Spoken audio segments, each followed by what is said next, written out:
ඔයාලා මේක තුළ ඉන්න එක්කොලයිෆ් වඩී channel එකෙන් ගෙන දෙවෙනි වීඩියෝත් එක්ක. ඉතින් අද අපි කතා කරන්න යන්නේ ඇරවාන වලට හැදෙන ඩ්‍රොප් එකකින් ලෙඩේ ගැන.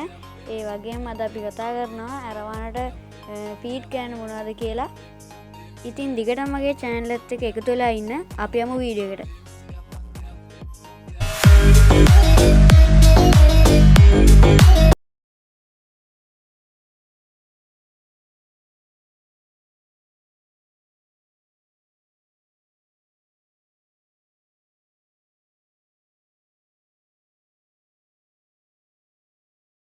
හරි ඉතින් දැන් අපි මුලින්ම කතා කරමු මේ ඩ්‍රොප් එක කියන්නේ මොකක්ද කියලා. ඩ්‍රොප් එක කියන්නේ ඇරවාන මාළුවගේ ගෑස් තිබිය යුතු ප්‍රමාණයට වඩා පහළට තිබීම තමයි ඩ්‍රොප් එක කියන්නේ.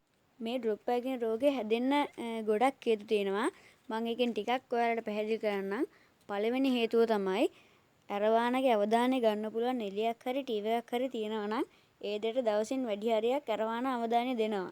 ඒ හේතු නිසා මේ ඩ්‍රොප් එක කියන රෝගේ හැදෙන්න පුළුවන් ඉඩකඩ වැඩි.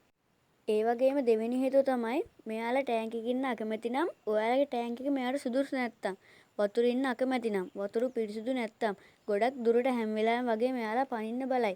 ඔයාලා කවර් කරලා තිබ්බත් ඒකේ ඔළුව වදින්න තරම්ම මෙයාලා සමහරක් වෙලාවට වතුරෙන් එළියට පනින්න බලයි. ඒ හේතු නිසා මේ ඩ්‍රොප් එකකින් රෝගය හැදෙන්න පුළුවන්. තුන්වෙනි හේතුව තමයි අනවශ්‍ය ලෙස වතුරට ගිලෙන කෑම එකතු කිරීම. ඇරවානට විතරක් නෙමෙයි ඕනම මාළුවෙක්ට විනාඩි 3-4ක වෙලාවකදී කන්න පුළුවන් කෑම එයාලට දෙන්න ඕන. එයා කන කෑම ඉතුරු වෙන්නේ නැති විදිහට එයාලට අවශ්‍ය ප්‍රමාණයට කෑම දෙන්න ඕන. එහෙම නැති වුණොත් එයාලා කාලා ඉතුරු වෙන කෑම බිමට වැටෙනවා. ඒක නිසා ඇරවානා ඒකට අවධානය දෙනවා. ඔයාලා දැකලා ඇති මෙයා බිම හැරි හැරි කෑම දිහා බලනවා. කෑම ගන්න උත්සාහ කරනවා. ඒක නිසා මේ ඇහෙන් බිම බලන්න මේ ඩ්‍රොප් එකකින් රෝගේ මේ ඇරවාන මාළුවට හැදෙන්න ඉඩකඩ වැඩි. තව දෙයක් කියන්න ඕන තමන්ගේ ටැංකිය පිරිසිදු තියාගන්න ඕන. ඇරවාන මාළුන්ට විතරක් නෙමේ ඕනම මාළුවෙක්ට අනිවාර්යෙන් කරන්න ඕන දෙයක් තමයි මේ ටැංක් එක පිරිසිදු තියාගන්න ඕන එක. මේක නිසා මාළුන්ගේ ප්‍රතිශක්තිකරණය වැඩි වෙනවා. එතකොට ගොඩක් වෙලාවට මාළුන්ගේ ලෙඩ හැදෙන එක අඩු වෙනවා. ගොඩක් වෙලාවට වයිස් ස්පොට් වගේ හරි ෆංගස් වගේ හරි ඒ වගේ ගොඩක් දේවල් ටැංක් එක පිරිසිදු තියාගන්නවා නම් හැදෙන්නේ නැහැ.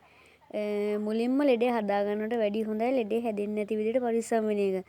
ඒක තමයි වටින්නේ. ඒක නිසා මේ ටැංක් එක පිරිසිදු නැත්තම් ඒකත් හේතුවක් කරගෙන මේ ඩ්‍රොප් එකේ රෝගේ හැදෙන්න පුළුවන්. ඔය හේතුකාරක තමයි ඩ්‍රොප් එකේ රෝගේ හැදෙන්න පුළුවන් ප්‍රධාන හේතුකාරක ටික. මම හිතනවා ඔයාලට ඩ්‍රොප් එක සම්බන්ධව පොඩි හරි දැනුමක් ලැබුණා කියලා. අපි ඊළඟට කතා කරමු ඇරවානට ෆීඩ් කරන්න මොනවද කියලා. අපි දැන් ෆීඩින් ගැන කතා කරොත් අපිට දෙන්න පුළුවන් පීකුදු සුද්ධ කර පිස්සෝ නැත්නම් බ්ලඩ් ඩොන්ස් වගේ දෙන්න පුළුවන්. තමන්ගේ කැමැත්ත අනුව ලයිව් ෆීඩිනුත් කරන්න පුළුවන්. ලයිව් ෆීඩින් දෙකම කරන්න හොඳ නෑ. පණුව මාරුව හැදෙන්න පුළුවන්. ලයිව් ෆීඩින් වලට පස්සේ අපිට දෙන්න පුළුවන් හොඳ බ්‍රෑන්ඩඩ් පැලට්ස් වර්ග. පැලට්ස් වර්ග දෙන එක හොඳ වෙන්නේ පණුව මාරුව වගේ දේවල් ගොඩක් වෙලාවකට හැදෙන්නේ ෆීඩින් වලින් ওই දේවල් තමයි කතා කරන්න තියෙන්නේ. මම හිතනවා ඔයාලට පොඩි හරි දැනුමක් ලැබුණා කියලා. මේ වීඩියෝ හොඳ නම්